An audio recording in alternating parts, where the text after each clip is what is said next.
Hello guys, so today ngiye kubigisha uburyo ushobora gukorera amafaranga kuri internet ukoresheje telefone yawe maze ukabona akazi ukoresheje telefone yawe. Icyo usabwa rero ni ugufata telefone yawe cyangwa se mashini maze ukajya kuri Play Store ukadownloadinga application yitwa 24 task job. So ino application urasanga link mu description.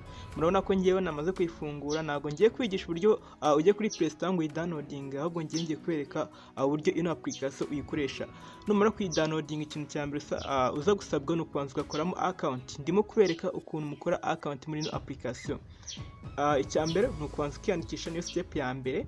Ahanga uraza ushyiramo email yawe, ushyiramo username ndetse uhita ushyiramo na password yawe. So numara kuyikora urahita ugera ahangaha, numara kugera ahangaha urahita ujya kuri step ya kabiri ari gukora research. Research ni gukora ubushakashatsi.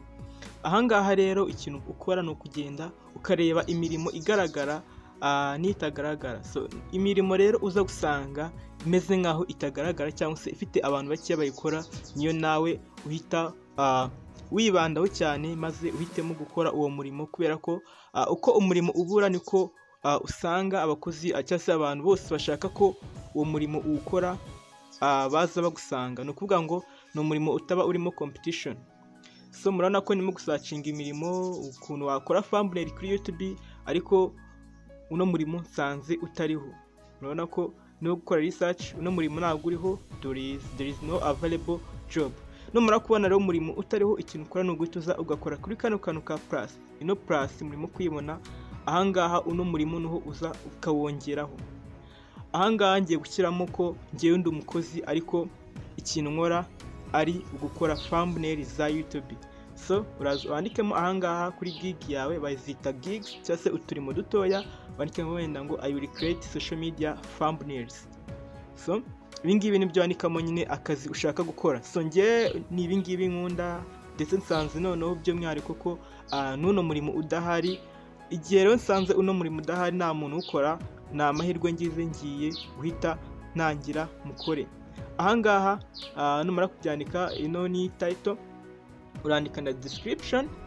Description urandika uvuga ku mirimo ukora. So ukomeze umanuke urebe n'ibindi byose ugomba kuzuza, ugende ubyuzamo. Nk'urugero nkangaha ushobora kuzamo wenda ndebe bitewe cyangwa se bitewe n'umurimo, ugahitamo category, ugahitamo wenda tags. Ushobora kwandika thumbnails ku buryo abantu bose basacinga thumbnail bahita bakubona.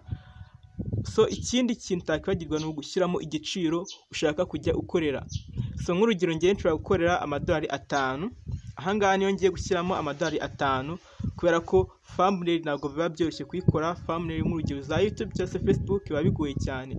Uhite ukora save, ako kanya umurimo wawe uraba wisavinze. Umuntu uzasacinga umuntu ukora thumbnail azajya kubona maze uhabwe akazi. Murabona ko nyemfiteho 0, gusa nshobora gutangira ngakoresha ino application nkayigira nk'akazi kanjye buri munsi nkajya mbona amafaranga. So rero ikintu ukora rero ni ukuza ukadownloadinga ino application maze ugatangira kuyikoresha. Niba uri mushyashya kuri ino channel, ndagusabye kugira ngo ukore subscribe kugira ngo tujye tubana buri munsi. Kandi niba ufite n'igitekerezo cyangwa se hari icyo utasobanukiwe neza, ushobora kwandika muri comment, ako kanya duhita tugusubiza.